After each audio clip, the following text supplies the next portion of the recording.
November 19, 2024. Mental health is real. Seek help. End the stigma.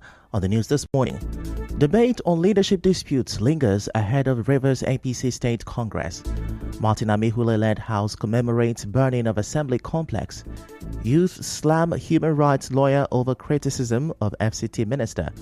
Presidency tackles former President Olusegun Obasanjo. Today is World Toilet Day. And on the foreign scene, Russia warns of tangible response to Ukraine's use of U.S. long-range missiles. Details of these and more after this break.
I'm Ifechukwumoyle with the news. Now, the conduct of the APC Ward Congress in Rivers State, the Tony Okocha-led APC CTC, is still eliciting reactions from key players in the party. The spokesperson of the Emeka Bekele-led APC in the state, Darlington Wuju, says their tenure as elected APC State Executive Council will elapse next year from the calendar of the National Party leadership. Mr. Wuju, while making some clarification on existing two court judgments that affirmed their tenureship as state executive members, told correspondent Obi Oruwari that the conduct of the Congress is a nullity in the ears of the law. In the eyes of the law, I beg your pardon.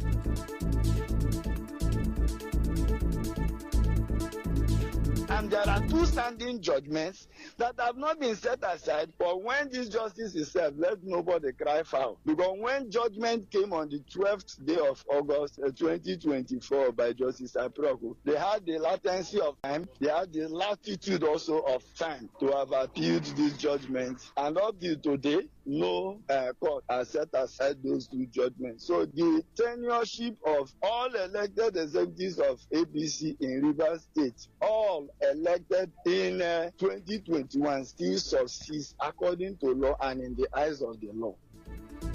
The APC spokesman also explained the difference between the Court of Appeal's stay of execution the Tony Okocha-led APC relied on to conduct the Congress in the state. The appellate decision of last week Friday, we are not arguing about if they did set that interim order aside or not. But what did that order say? As against what the judgment of Justice Apiroku said. There are two different issues that we are canvassed. What the court talked about last week Friday was purely the issue of coming to conduct congresses or not. But the standing issue, which is the issue of are there vacancies in the first place?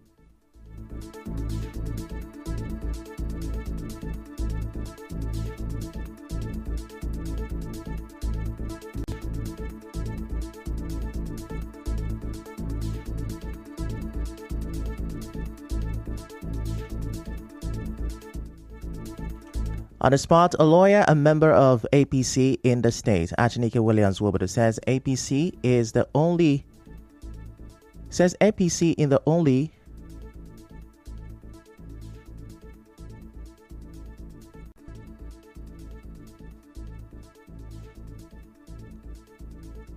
says APC has a valid court order and conducted its activities by the prescription of the national leadership of the party. same persons who have secured judgment went to court in an abusive judicial process to secure another order, this time specifically restraining the APC from conducting congresses. And during the pendency of that appeal, the APC brought an application to say, set aside the execution or stay the execution of that process. The Court of Appeal granted that express order, upon which APC has now gone to conduct congresses. Mr. Williams Wobodo also explained what may likely happen to the Congress if the cases the Emeka Bekele-led APC is relying on to claim legitimacy.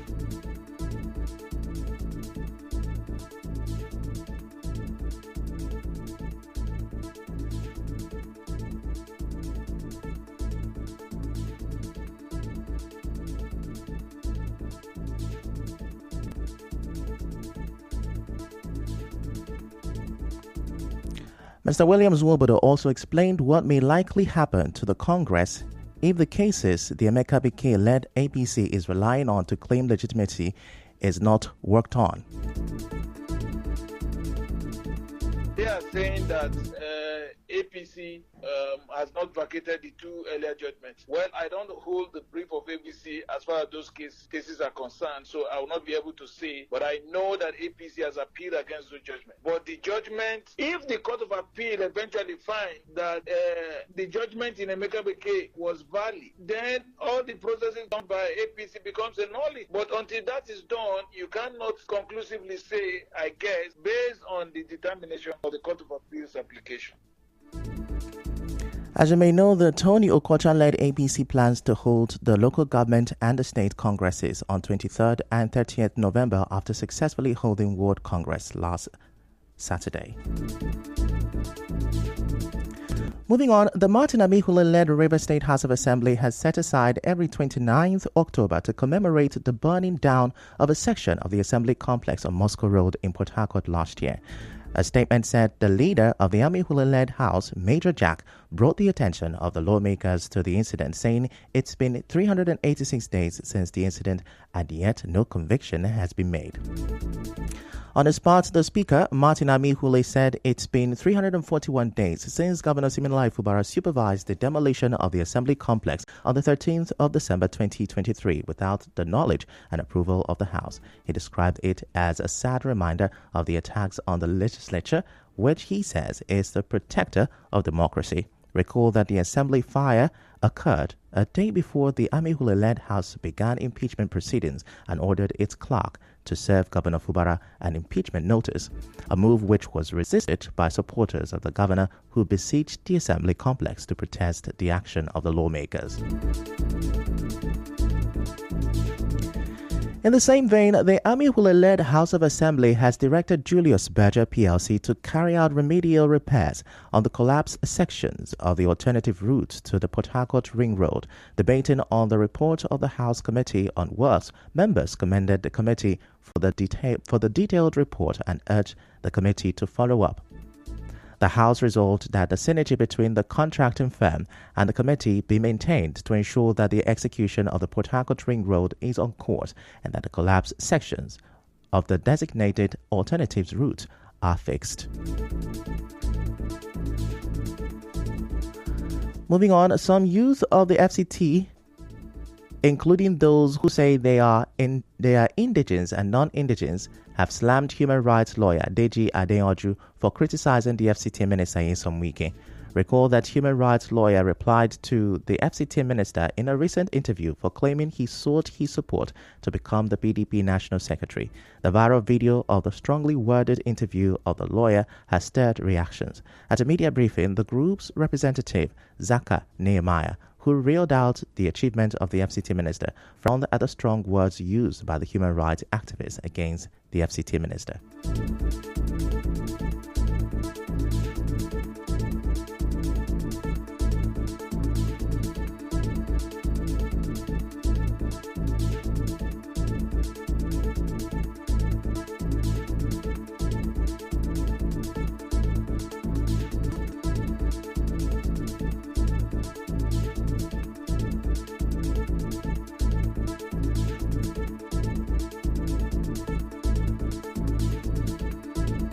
in this administration is Barrister Nyesom Wike, the FCT minister. What he has done, no minister has ever done it in the history of Nigeria. So I wonder why all these called activists are not talking about development. Is it that they are not activists of achievement? They are not activists of development? They are not activists of community development? It's in the history of FCT. This is the first time that we can see more than 2, 3, 4 projects are going on in each local government in less than 1 year. But they are not talking about that.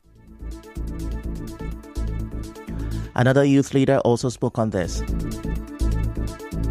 I'm not asking Deji to withdraw his statement, but let me say it clearly. If he does not desist from all these statements against our minister, unnecessary statements against our minister, we will have no other choice than to engage him as youth. We are not begging him to withdraw his statement, but we will engage him, and he should be very careful. The fact that we are hosting him in the FCT and he is not respecting our stakeholders.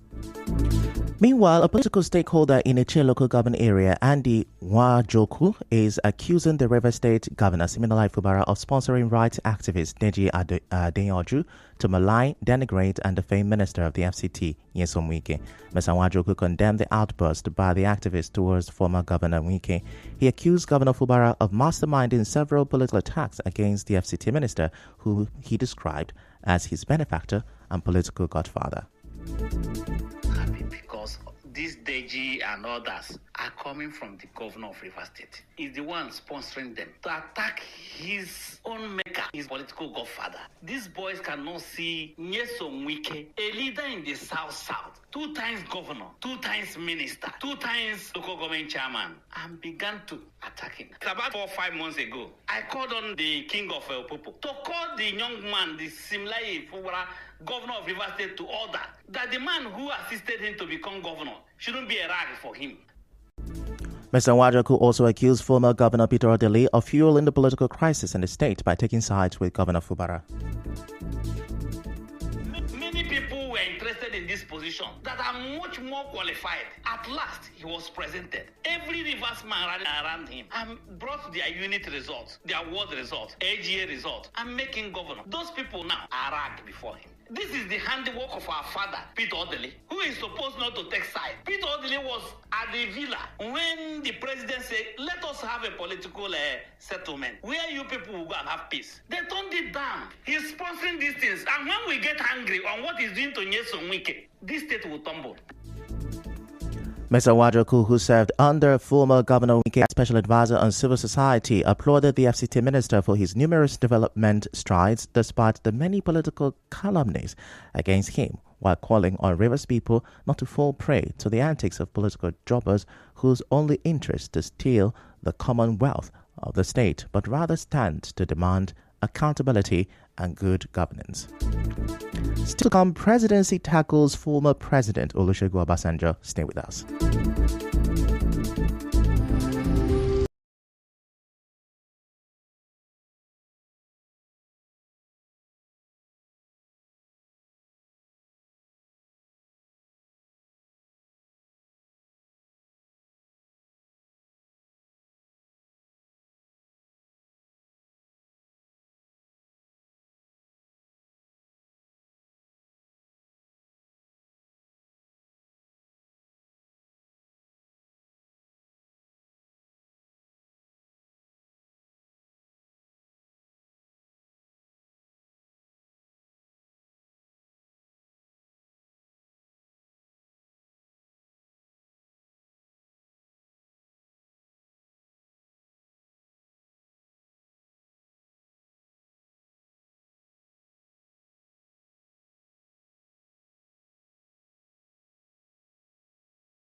Now, the chairman of Ichi local government area, Uzodinma Nwafor, is inviting all stakeholders of the Simplified family in the area to a meeting with him. Dr. Nwafor, in a statement he signed, said the meeting would take place at the Council Secretariat, Okehi, on Thursday, 21st November 2024 by 10 a.m. He said the meeting is strictly by invitation. And now the President General Initiative for Transparent Strategy and Good Leadership, Chizi Eyi, has advised Rivers people to change the narrative and begin to promote Governor Siminalayi Fubara and his achievements so far in the state. Mr. Eyi, who made this known in an interview, said it is needless to continue to give credence by responding to a statement by the FCT Minister Nyesom Wike about Rivers State. According to him, it's time to tell the people the level of infrastructural and human capital development going on in the state. Seek your attention so that we will diversify and chart a new course from responding to Nyesom Wike. We should stop responding to him. No wonder the governor have been very silent about anything that concerns Nyesom Wike. Dear Rivers people, can we please start promoting our own, the governor of Rivers State, what he has done so far? In the first 1 year in office, the governor has done massively well. Only the Port Harcourt Ring Road that has 4 flyovers in only Obiakpo local government. That is to tell you that the governor means well for us. Mr. A also listed some of the projects done by the current administration. Old Port Harcourt Ahoda Road. You see the Oyorokotoro Road extension. You see the Calabiama Opopo Epala Road. You see the Opopo Internal Road. You see the Bori Internal Road. You see the Rumukurishi Bweche Road. You see the Okania Ubogoro Road. You see the Trans Calabare Road. You see the Emohwa Calabare Road. You see the Ahoda Omo Phase 2 Road. You see the Ebeda Omeredu Road. You see the old Port Harcourt Ahoda Road. You see the 33.5 kilometer Elele Omo Road. You see the Okehi Omoma Road. And the project is going on massively well. So it is high time we begin to promote the governor. Now, he also listed the Chokocho Ibodo Okbala Road, dualization of Emoha Obakiri Road, the new General Hospital and remodeled Neuropsychiatric Hospital in Rumibo, the reconstructed 4 zonal hospitals, the remodeling of Kalabari National College and Okrika Grammar School, and the donation of 100 vehicles to the Nigerian police as some of the achievements of Governor Fubara. Other achievements are the approved new minimum wage of 85,000 naira, the launching of the 4 billion naira MSMEs credit fund with 3,066 beneficiaries, recruitment of teachers and health workers, construction of 20,000 housing units, rehabilitation of Songhai Farm, among others. Now, former President Olusegun Obasanjo has been asked to apologize to Nigerians, and his administration has been largely responsible for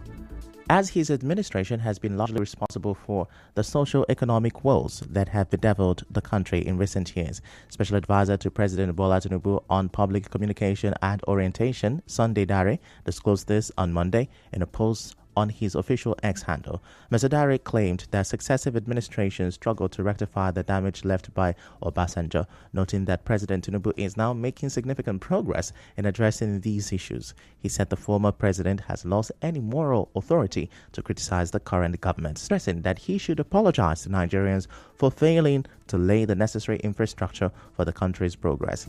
He further added that democracy suffered mortal wounds under his watch, only worsened by his obsession with an ill-fated third-term bid. In other news, today is World Toilet Day and is about raising awareness about the need for all human beings to have access to sanitation. According to the United Nations, about 3.6 billion people, or nearly half the world's population, lack access to safely managed sanitation. With the 2024 theme, Sanitation for Peace, the United Nations emphasizes the critical role of proper sanitation in building peaceful and healthy communities, particularly in areas impacted by conflict, climate change, and neglect. We go on another short commercial break.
says the use of U.S. long-range missiles by Ukraine will lead to an appropriate and tangible response. A foreign ministry statement said such an attack inside Russian territory would represent the direct involvement of the United States and its satellites in hostilities against Russia.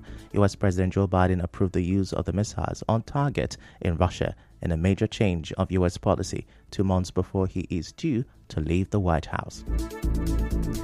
On the news this morning, you heard the Martin Abihule-led House has set aside 30th October to commemorate the burning of the Rivers Assembly Complex. On the foreign scene, the U.S. has affirmed its support for Ukraine's sovereignty amid its approval to use its missiles inside Russia. The news was edited by Chioma Ezewafo. To reach the news team, send an SMS or WhatsApp to 0808-721-7215. I'm Ifechukwu Moyele. Many thanks for listening.